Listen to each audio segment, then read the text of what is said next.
Hey YouTube, this is Rasmussen Park Fan 62. First of all, I'm going to apologize with the stacked videos that's going to come. It's because I went to Kings Island's Winterfest yesterday, so I'm going to be uploading a lot. Also, you will see one video that's going to be twice, but there was a cool thing I'm going to mention in, put down below in that.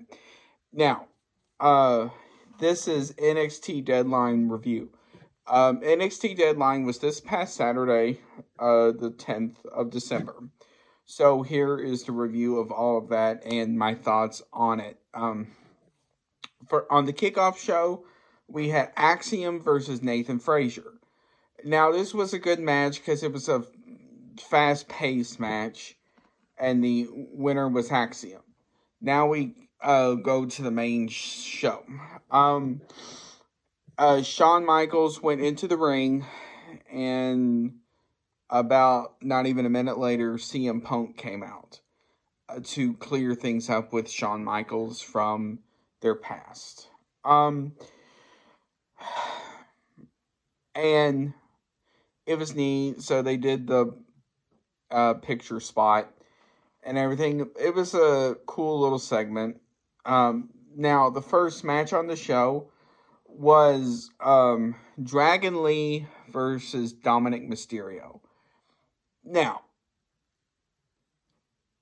the part that made me go, okay, was the fact none of Judgment Day was there. So, I don't know about that. We could hear stuff about it on Raw tonight. Who knows? But it was a nice match. Some of the spots toward the end was neat. And it was a cool thing to see because it shows how hard and how far Dominic Mysterio has come. Dominic Mysterio has not been in the company that long. He came in 2019, I think it was. So it shows what he can do. I loved with him in particular, how far he has come, without his dad's help. Now, I don't agree about the whole deadbeat dad and all that jazz, but we have that. Now, next is the Women's Iron Survivor Challenge. So you have Blair Davenport versus Kianna James versus Tiffany Stratton versus Fallon Henley versus Lash Legend. Now, I'm going to talk about this some. The first two was Fallon Henley versus Blair Davenport. Now, in this, it shows what both Blair and Fallon can do, given the proper time and creative. Both of them can do extremely well. Then you added Tiffany Stratton, who has done a lot in her short career in NXT. Now, while I may have my own opinion about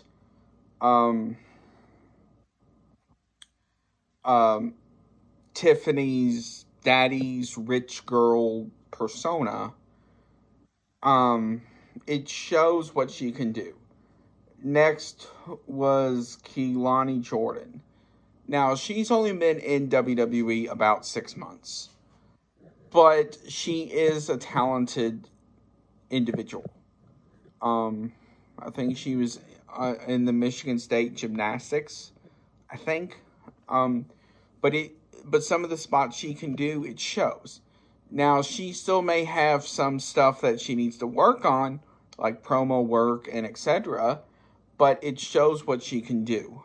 Now, Lash Legend, in all honesty, could become the next Rhea Ripley in NXT.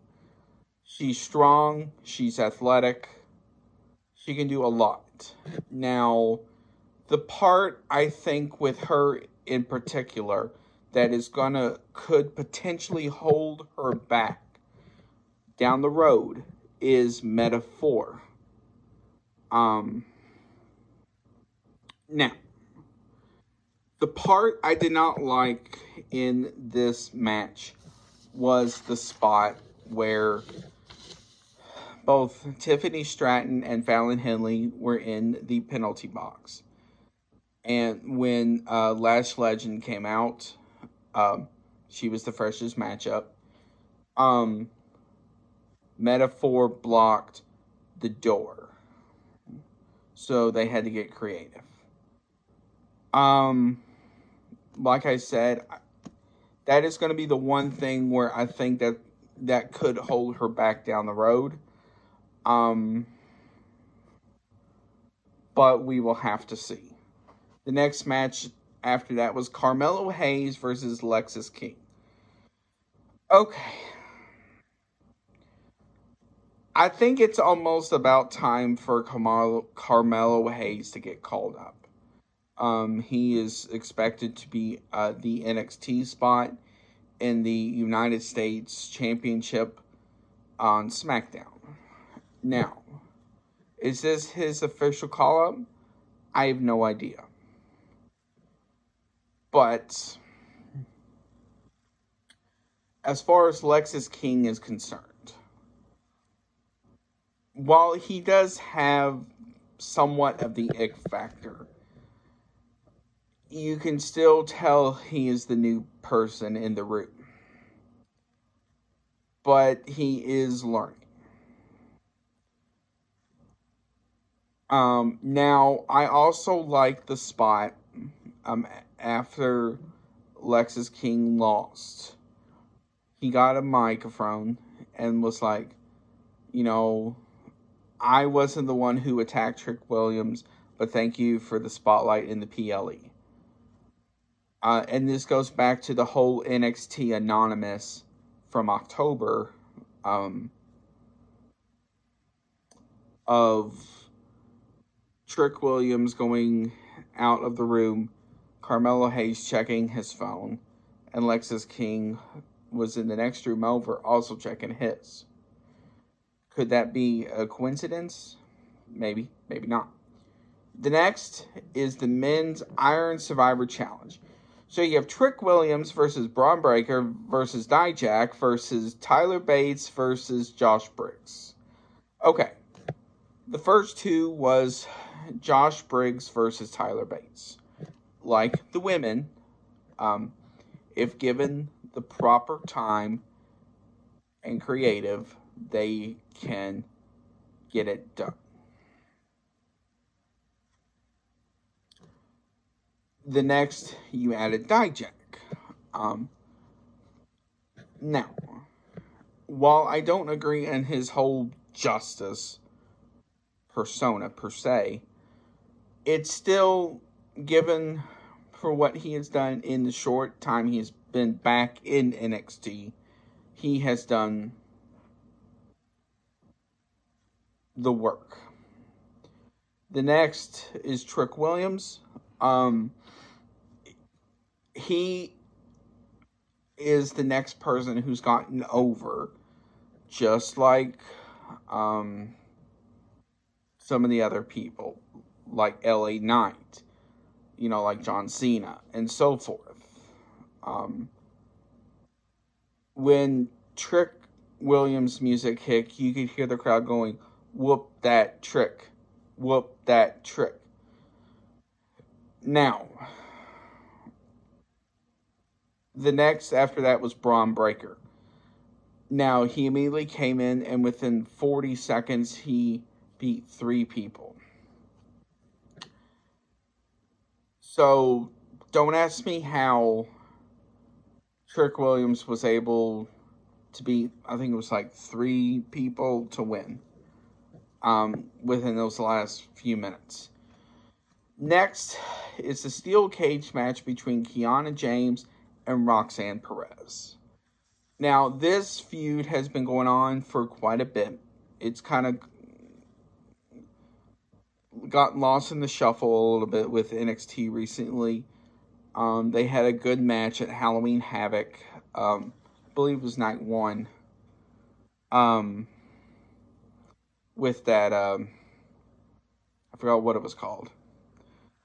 But, and then over the past several weeks leading up to Deadline, how Kianna James cost Roxanne a chance to be in the Women's Iron Survivor Challenge. Roxanne cost Kianna a chance to be in the Iron Survivor Challenge. And then their fight when they got into the trainer's room last Tuesday on NXT. So, out of all people, Ava Raine got the match confirmed, them in a steel cage. Now, before I go on, how does Ava Raine fit into all of this? I have no idea. Is she the new general manager of NXT? I have no idea. Now, I want to talk about Roxanne Perez for a minute. Roxanne Perez has only been in NXT barely 2 years. And in her short time, she has done a lot. She won the Women's Breakout Tournament. She won the NXT title from Mandy Rose about a year ago.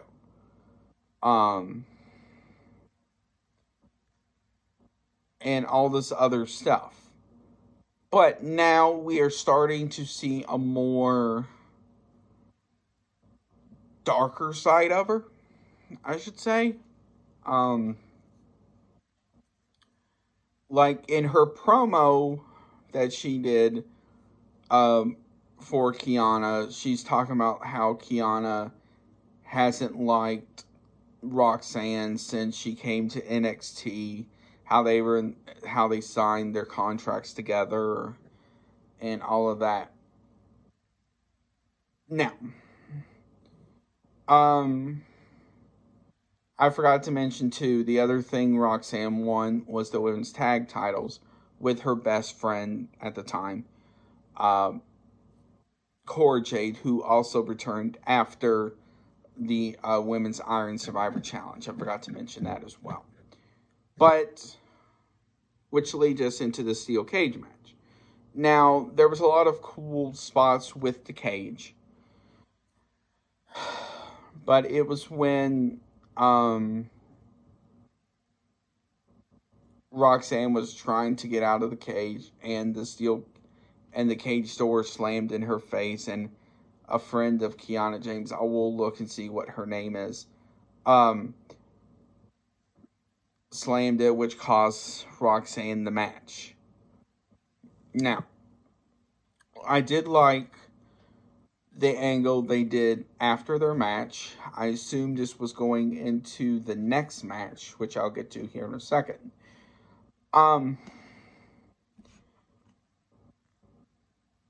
Where Cora was pissed off, so the backstage reporter for NXT tried to talk with Roxanne. Roxanne's like, I don't want to talk right now, and then she gave her like this evil look. Could this mean a heel turn for Roxanne? I have no idea, but I do like this side of Roxanne. Now, this could potentially, in some way, have like an AJ Lee heel turn type thing to it. I don't know. Next, we have the NXT Championship between Baron Corbin and Ilya Dragunov. Now, over the past couple of weeks, this match has gotten extremely personal. Baron Corbin mentioned Ilya's personal life, how he goes back to his lonely apartment every night, how he doesn't get to see his children, and all of this other stuff. Meanwhile, Baron gets to go to his expensive house. He gets to kiss his wife and kids goodnight, and has expensive watches, expensive cars, and all of this other jazz. I do like what they're going with that. Now,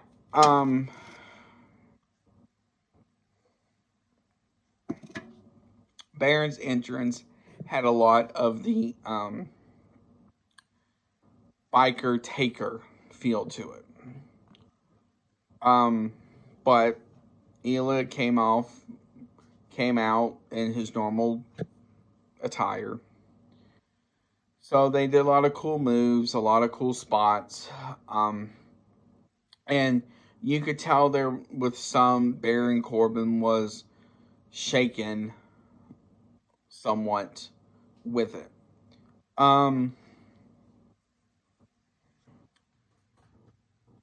But Elia retained, and to close the show, it showed Trick Williams along with Carmelo Hayes behind Trick coming out.